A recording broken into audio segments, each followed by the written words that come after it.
Okay, so we are now resting after around like 5 kilos walking up or something. Resting here. This was a steep walk, but on asphalt. Now there is a bee in front of me.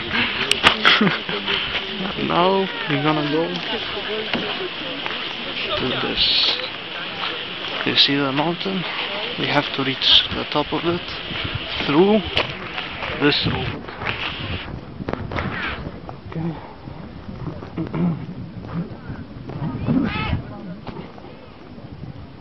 This is. You can imagine how difficult it will be.